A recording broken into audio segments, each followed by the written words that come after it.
Chapter 6, Resistance to Change. I am in the rhythm and flow of ever-changing life. Awareness is the first step in healing or changing. When we have some pattern buried deeply within us, we must become aware of it in order to heal the condition. Perhaps we begin to mention the condition, to complain about it, or to see it in other people. It rises to the surface of our attention in some way, and we begin to relate to it. We often attract a teacher, a friend, a class or workshop, or a book to ourselves that begins to awaken new ways to approach the dissolving of the problem. My awakening began with a chance remark of a friend who had been told about a meeting. My friend did not go, but something within me responded, and I went. That little meeting was the first step on my pathway of unfoldment. I didn't recognize the significance of it until some time later. Often our reaction to this first step is to think the approach is silly or that it doesn't make sense. Perhaps it seems too easy or unacceptable to our thinking. We don't want to do it. Our resistance comes up very strong. We may even feel angry about the thought of doing it. Such a reaction is very good if we can understand that it is the first step in our healing process.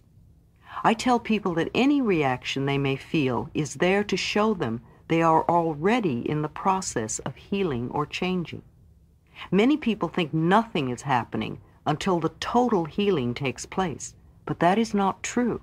The process begins the moment we begin to think about making a change. Impatience is only another form of resistance. It is resistance to learning and to changing. When we demand that it be done right now, completed at once, then we don't give ourselves time to learn the lessons involved with the problems we have created. If you want to move to another room, you have to get up and move step by step in that direction. Just sitting in your chair and demanding that you be in the other room will not work. It's the same thing. We all want our problems to be over with, but we don't want to do the small things that will add up to the solution. Now is the time to acknowledge our responsibility in having created the situation or condition. I'm not talking about having guilt, nor about being a bad person for being where you are. I am saying to acknowledge the power within you that transforms your every thought into experience. In the past, we unknowingly used this power to create things we did not want to experience. We were not aware of what we were doing. Now, by acknowledging our responsibility, we become aware and learn to use this power consciously in positive ways for our benefit. Often when I suggest a solution to the client, a new way to approach a matter of forgiving the person involved, I will see the jaw begin to clench and jut out and the arms cross tightly over the chest. Maybe even fists will form. Resistance is coming to the fore, and I know we have hit upon exactly what needs to be done. We all have lessons to learn. The things that are so difficult for us are only the lessons we have chosen for ourselves. If things are easy for us, then they are not lessons, but are things we already know. Lessons can be learned through awareness. If you think of the hardest thing for you to do and how much you resist it, then you're looking at your greatest lesson at the moment. Surrendering, giving up the resistance, and allowing yourself to learn what you need to learn will make the next step even easier. Don't let your resistance stop you from making the changes. We can work on two levels, looking at the resistance and still making the mental changes. Observe yourself. Watch how you resist, and then go ahead anyway. Our actions often show our resistance. For instance, changing the subject, leaving the room, going to the bathroom, being late, getting sick, procrastinating by doing something else, doing busy work, wasting time, looking away or out the window, flipping through a magazine, refusing to pay attention, eating, drinking, or smoking, creating or ending a relationship, creating breakdowns, cars, appliances, plumbing, etc. We often assume things about others to justify our resistance. We make statements like, "It wouldn't do any good anyway. My husband, wife won't understand. I would have to change my whole perspective. Only crazy people go to therapists. They couldn't help me with my problem. They couldn't handle my anger. My case is different. I don't want to bother them. It'll work itself out. Nobody else does it." We grow up with beliefs that become our resistance to changing. Some of our limiting ideas are, "It's not done. It's just not right. It's not right for me to do that." That wouldn't be spiritual. Spiritual people don't get angry. Men, women just don't do that. My family never did that. Love is not for me. That's just silly. It's too far to drive. It's too much work. It's too expensive. It'll take too long. I don't believe in it. I'm not that kind of person. We give our power to others and use that excuse as our resistance to changing. We have ideas like, "God doesn't approve. I'm waiting for the stars to say it's okay. This isn't the right environment. They won't let me change. I don't have the right teacher, book, class, tools.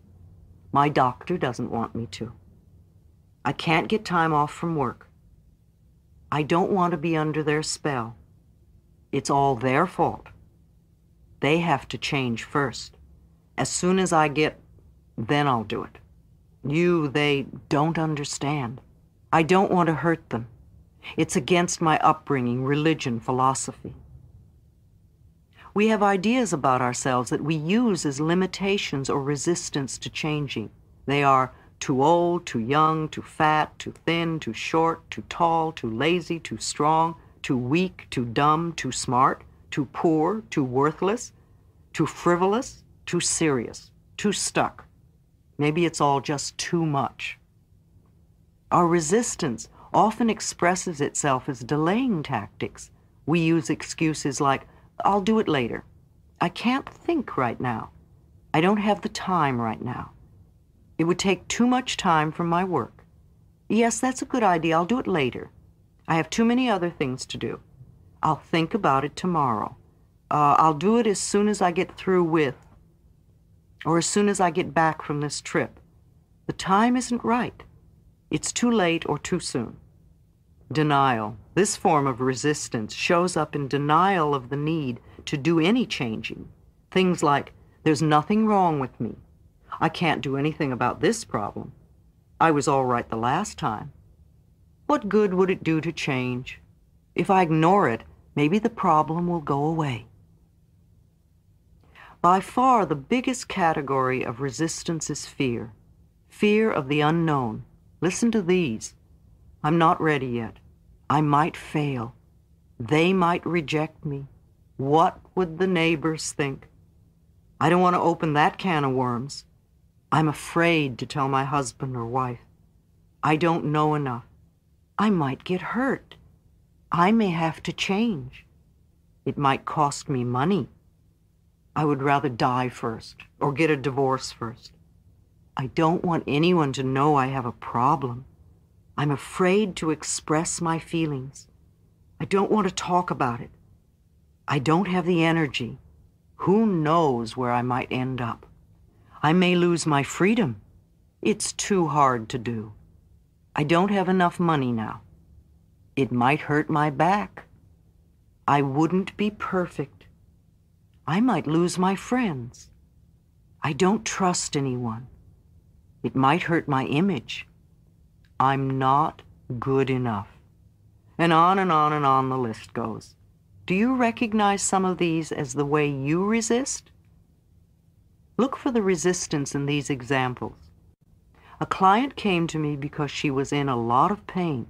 She had broken her back, her neck, and her knee in 3 separate auto accidents. Yet she was late, got lost, and then was stuck in traffic.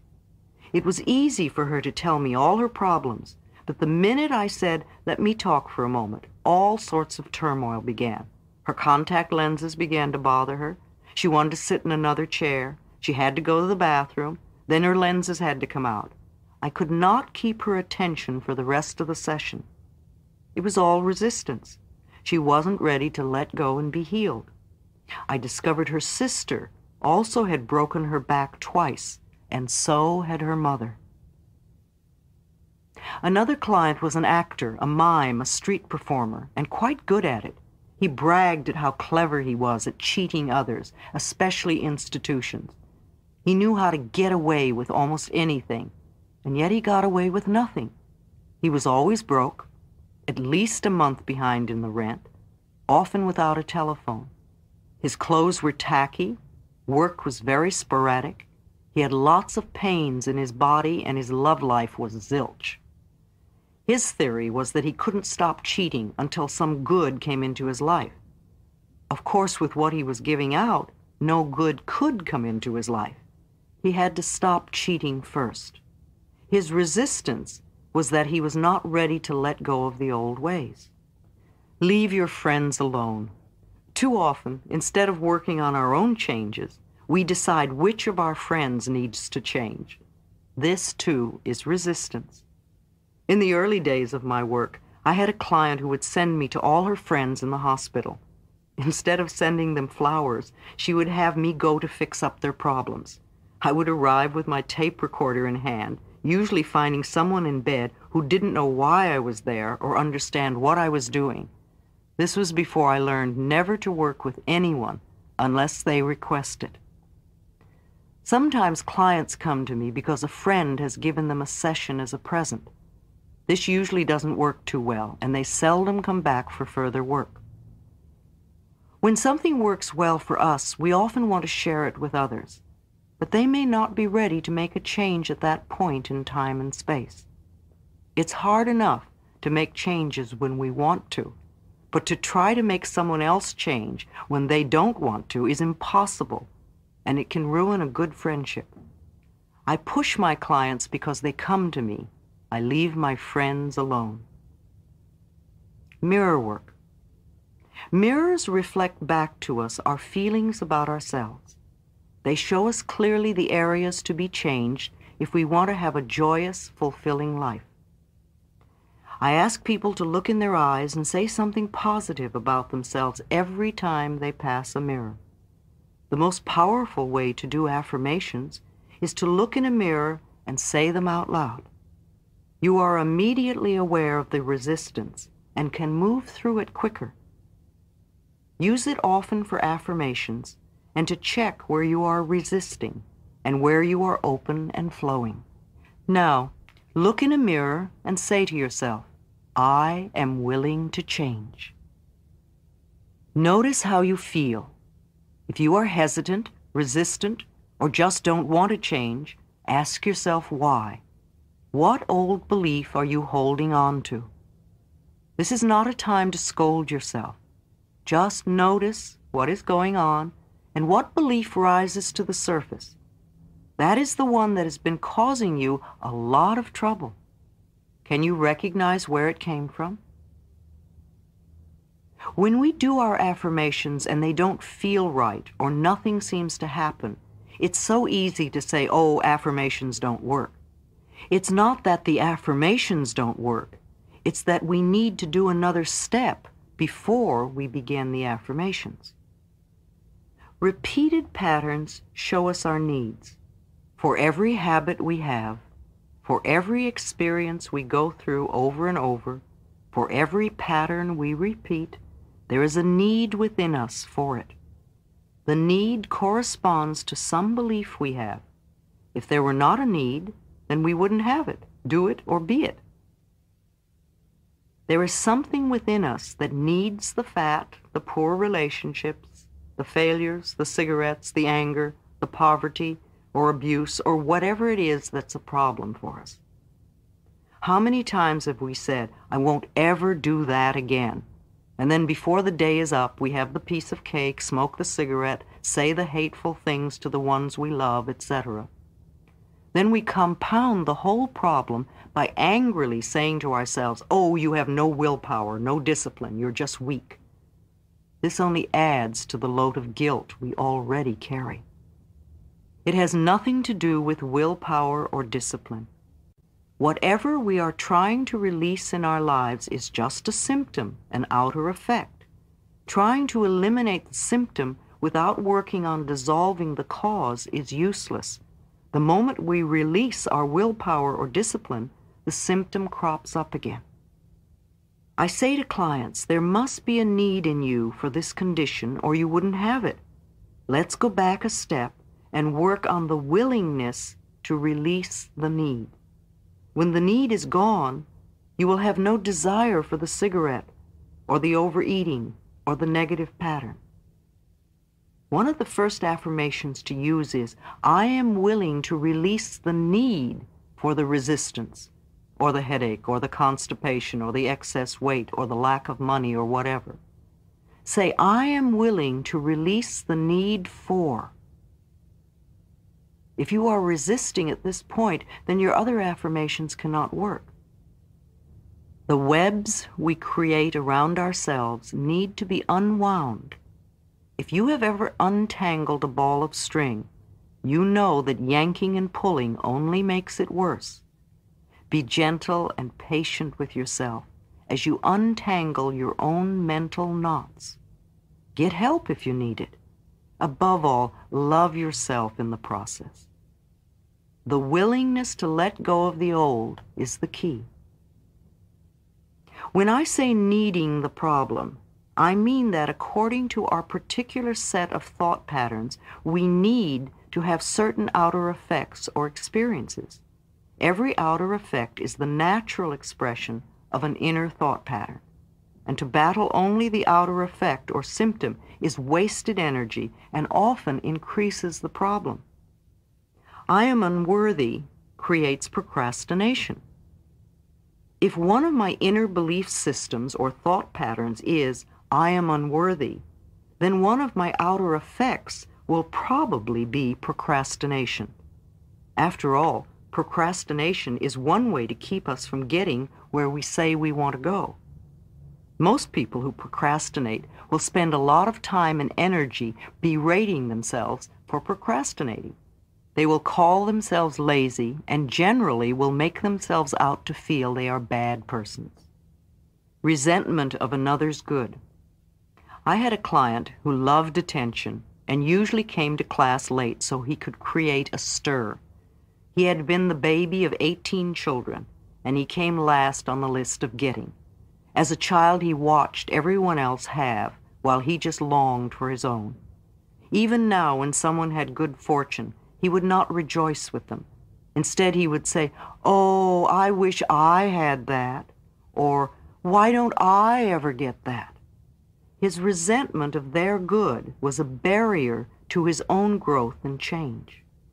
Self-worth opens many doors. A client who was 79 came to me. She taught singing, and several of her students were making television commercials. She wanted to do this, but was afraid. I supported her totally and explained, there is nobody like you. Just be yourself. I said, do it for the fun of it. There are people out there looking for exactly what you have to offer. Let them know you exist. She called several agents and casting directors and said, I'm a senior citizen and I want to do commercials. And in a short time, she had a commercial. And since then, she's never stopped working. I often see her on TV and in the magazines. New careers can start at any age, especially if you do it for the fun of it. Self-criticizing is totally missing the mark. It will only intensify the procrastination and laziness. The place to put the mental energy is into releasing the old and creating a new thought pattern. Say, I am willing to release the need to be unworthy. I am worthy of the very best in life, and I now lovingly allow myself to accept it. As I spend a few days doing this affirmation over and over, my outer effect pattern of procrastination will automatically begin to fade. As I internally create a pattern of self-worth, then I no longer need to delay my own good. Do you see how this could apply to some of the negative patterns or outer effects in your own life? Let's stop wasting time and energy putting ourselves down for something we can't help doing if we have certain inner beliefs. Change the beliefs. No matter how you approach it or what subject matter we are talking about, we are only dealing with thoughts, and thoughts can be changed. When we want to change a condition, we need to say so. I am willing to release the pattern within me that is creating this condition. You can say this to yourself over and over every time you think of your illness or your problem. The minute you say it, you are stepping out of the victim class. You are no longer helpless. You are acknowledging your own power. You are saying, I am beginning to understand that I created this. I now take my own power back. I am going to release this old idea and let it go. Self-criticism. I have a client who will eat a pound of butter and everything else she can get a hold of when she cannot bear to be with her own negative thoughts. The next day she'll be angry at her body for being heavy. When she was a little girl, she would walk around the family dinner table, finishing off everyone's leftovers and eating a whole stick of butter. The family would laugh and think it was cute. It was almost the only approval she got from her family. When you scold yourself, when you berate yourself, when you beat yourself up, who do you think you're treating this way? Almost all of our programming, both negative and positive, was accepted by us by the time we were 3 years old. Our experiences since then are based on what we accepted and believed about ourselves and about life at that time. The way we were treated when we were very little is usually the way we treat ourselves now. The person you are scolding is a 3-year-old child within you.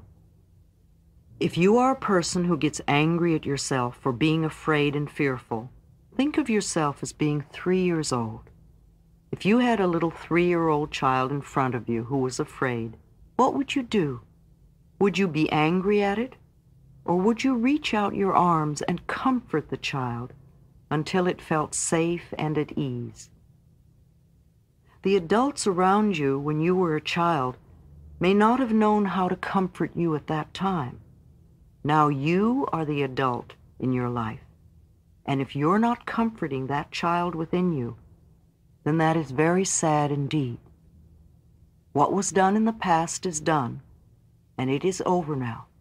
But this is present time, and you now have the opportunity to treat yourself the way you wish to be treated. Scolding yourself only makes you more frightened, and there's nowhere to turn. When the child within feels unsafe, it creates a lot of trouble. Remember how it felt to be belittled when you were young? It feels the same way now to that child within. Be kind to yourself. Begin to love and approve of yourself. That's what that little child needs in order to express itself at its highest potential. In the infinity of life where I am, all is perfect, whole, and complete. I see any resistance patterns within me only as something else to release. They have no power over me. I am the power in my world. I flow with the changes taking place in my life as best I can. I approve of myself and the way I am changing. I am doing the best I can. Each day gets easier. I rejoice that I am in the rhythm and flow of my ever-changing life. Today is a wonderful day. I choose to make it so. All is well in my world.